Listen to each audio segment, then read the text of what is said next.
We're here at Atlanta Motorsports Park doing a 10-hour enduro. I'm here with Kilgirl and my friend Zach, and our boy Brian is out there on the track doing qualifying right now. They're about to start the race.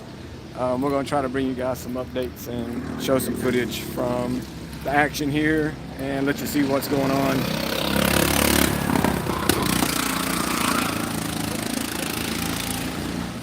This is like the garage area for the pit out and everything. But yeah, stay tuned. People are getting rowdy out there already. It's our first time at one of the endurance races here. I've always heard about these and wanted to do them, and this came up, and I talked to a couple of friends, and they're like, "Yeah, we'll get in on it." So we're going to be learning a lot. We're not expecting to finish very high. We got two guys with us that have never even been on this track. At least 1 hour. Us being not the best shape, I'm expecting that we're going to do more like 40-minute stints maybe, and then do the driver swaps and go through so everybody gets a chance. But they're getting ready to stage up here, I think, and start the race, so we'll switch it around to that view. Maybe. Not sure if I'm still live. There we go.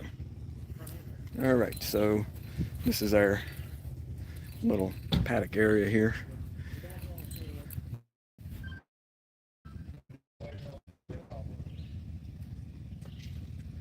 I think they've got them held. I think they've got them held up here around this turn. They've got them stopped up top, sounds like, and they'll probably bring them down by one once they figure out who's in which position, and then they'll stage them up here.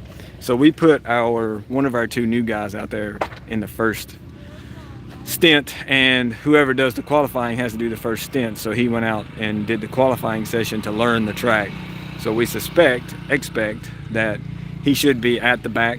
And there's only 6 teams out here, so there's only going to be 6 karts on the track all day, with people rotating out of them. But we suspect that he will be in the back, and that'll give him a chance to sort of continue getting up to speed and learning the track before people start coming around and passing him too hard. He should be up to about the speed by the end. And then karts have their own capabilities, and some are faster than others, so he might be in a good strong kart and he'll do pretty good.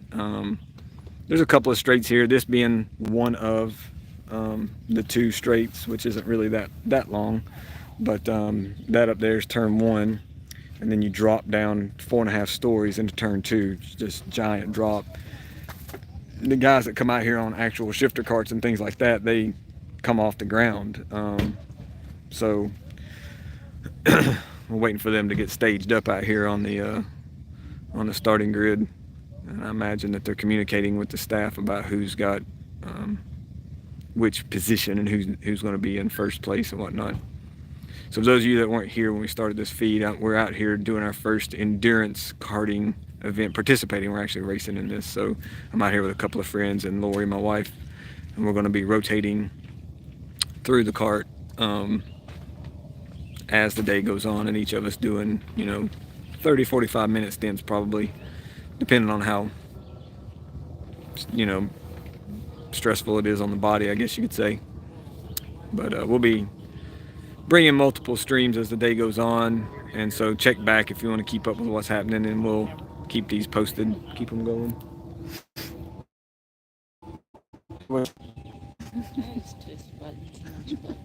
Mash the button, the one that makes the noise on the side there.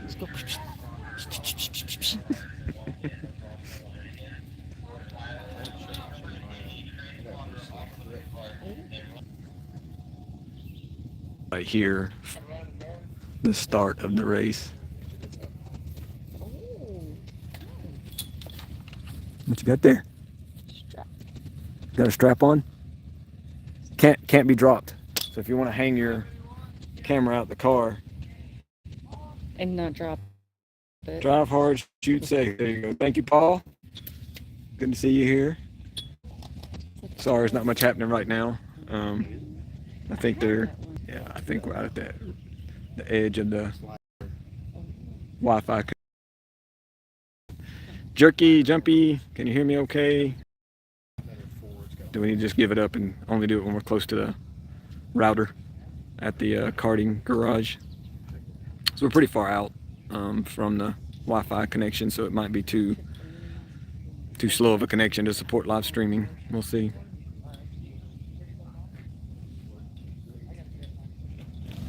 Jerky and jumpy. Okay, good to know. Thank you. Yeah, I'll probably just hang on and do streams from up on the balcony at the main.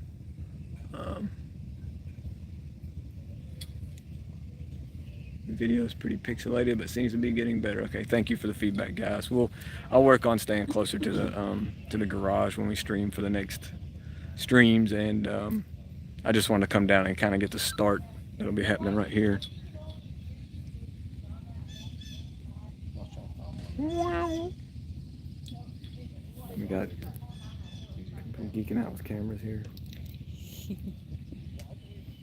Fancy cage.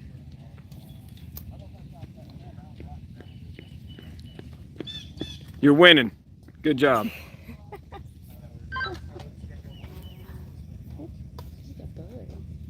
Scott's watching. Scott and Paul.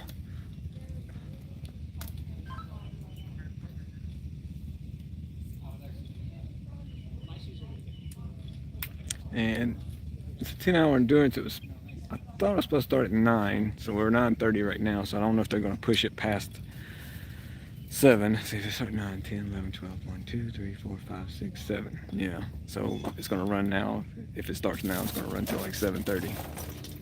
So it may end up running till like 8 o'clock if they don't get it going. And then it can also be like red flags or black flags that can sort of stop the race. And I'm not sure if the clock stops in that case and has to be pushed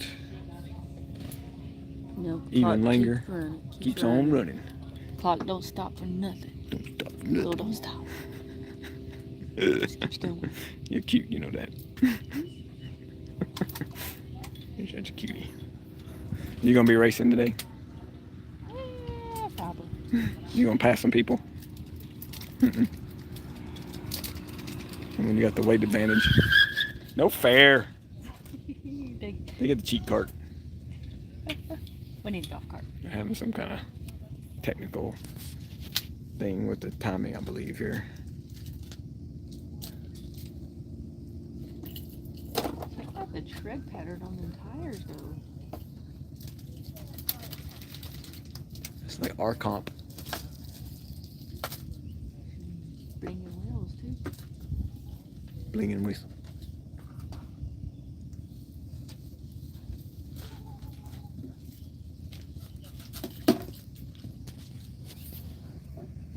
I'm gonna stand over here. Maybe I can get a little bit closer to the Wi-Fi and get a little bit better video feed going.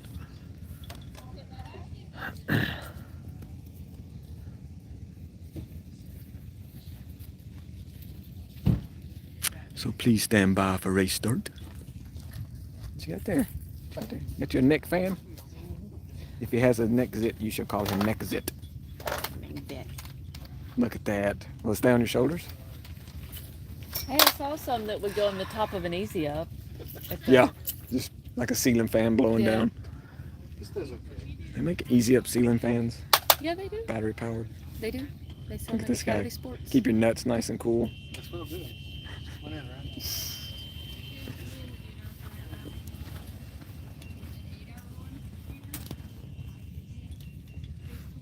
There's a 12-hour endurance coming up in July. Might have to look into that.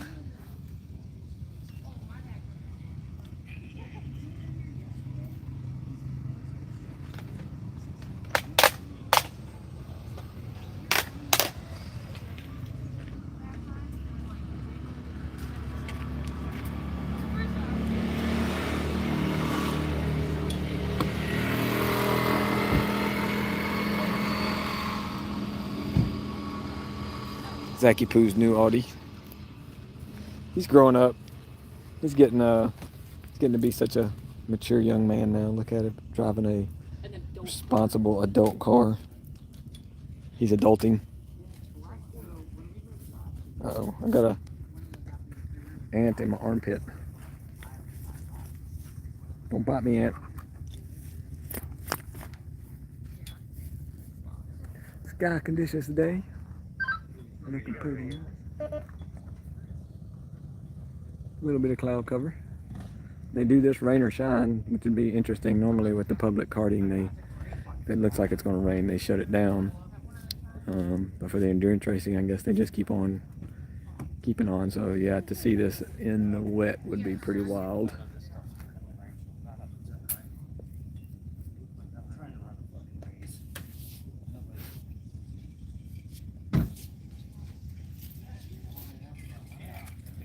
Yeah, so again, apologies. They're having some difficulty with the timing apparently, and each cart's got a transponder that tracks the cart's times and position and everything, and we have to move that transponder from cart to cart every time we do a driver change. So you come into the back of the garage and all the carts are lined up, and the next driver going out moves to the front line and gets in another cart, but your transponder has to stay with your team.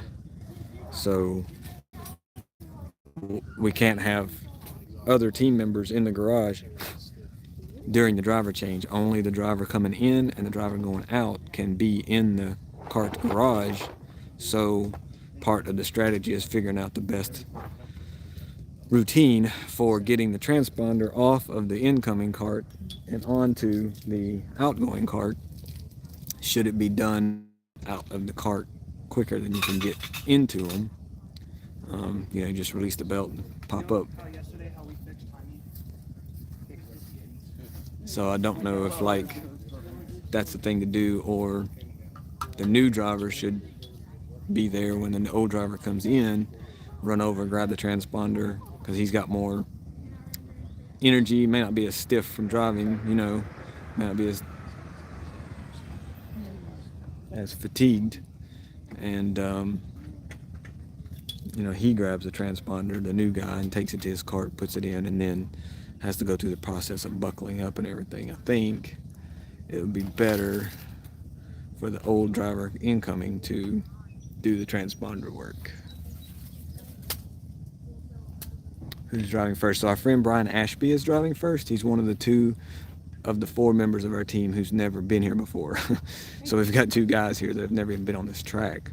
So we decided that it would be best for him to go out the first stint and do the qualifying, and he'll probably come in last in qualifying. We still don't know yet. They haven't started gridding them up, so I'm not sure where we are in relation to the rest of the field, but we are probably one of the greenest teams here, and Brian has a video that I made, so he watched that a lot over the past couple of days.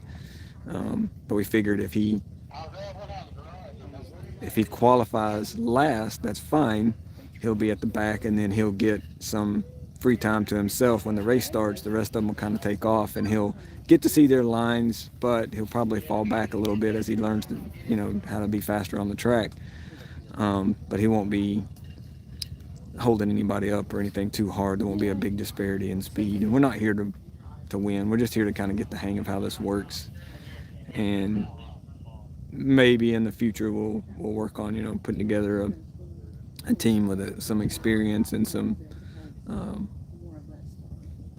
some actual competition that we can do better in. But today I expect that we're just going to go out and have some fun, get to spend a lot of time on the track for relatively little money, and it won't be filled with people who have no idea what they're doing. Most of these people have been here before. There's another team that's got at least one person that has not been here before, so we're not alone in that aspect. But I don't know how many of these guys have new people, but a couple of them have obvious experience on this track, and I expect that they'll be doing really well. And you'd have to have a team of 3 or 4 really good drivers to have a chance. The weight thing's interesting. They have two weight classes here. They've got a lightweight and heavyweight class, and it's broken up at the, I think it was 235, 235 pounds. Put your team into the heavyweight class. And at that point, you have to use ballasts to get everybody up to a minimum of 235 pounds, which would mean a lot of weights for somebody like Lori, who's 125 pounds as it is. But everybody on our team is below that threshold, so we have to be at least 175 pounds rider plus weights. So, like for me, I've got to carry an extra 30 pounds, 155, no, I'm 150, so 25 pounds. So they're 10-pound weights. So I'll have to carry an extra like 30 pounds of weight on the cart. And Lori's got to carry an extra 50 pounds of weight on her cart to meet the minimum. Brian, the guy that's out there right now, he's like exactly 176, I think, or 177 with his helmet. So unless he sweats off 2 pounds by the time he comes in, they weigh you every time you come in, and they also mark you as having done a driver swap at that point. So it's part of the process. When you come in, you have to carry your weights and all your gear over to the scale and let them document your check-in, and then we will, have that. You can drop the weights after that into the box. You don't have to carry them around with you, but it's your responsibility as the team member to make sure that all your weights and everything are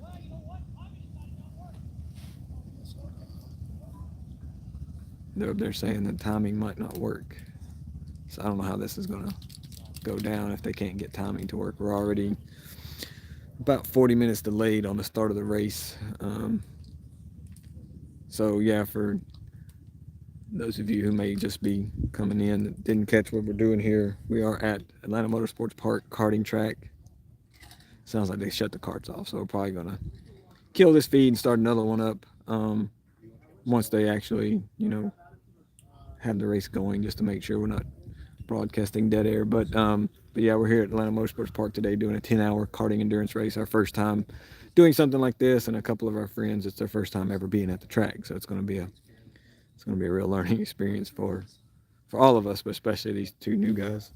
But it should be fun. It should be a lot of track time for, I think it's like $1,150 or something for the team to register to run 10 hours. So it's not a bad deal for the per person cost, as much time as you get to spend on the track.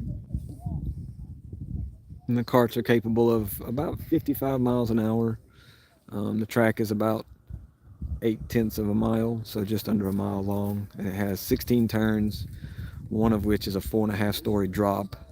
But almost all these turns have some elevation and blind, entry or exit to them. So like this one right here, for instance, this is turn 1. I'm gonna zoom in a little bit.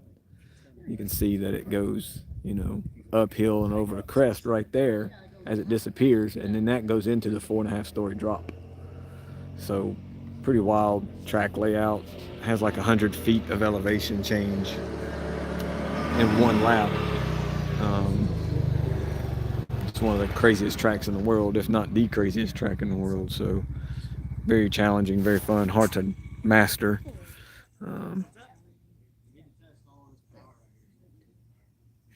Yeah, so I'm gonna wrap this feed up. It looks like they're gonna be taking a little bit of time here to sort of get things sorted out with the timing and scoring aspect, and we'll probably end up pushing the start an hour late, which means the finish will be at 8 p.m. instead of 7. So we'll be here for a while today. I'll be doing some live feeds, and once things get going, we'll have a little more excitement for you guys. Okay, thanks for tuning in. Check back later. We'll have some more coming. Thanks, you guys. Peace.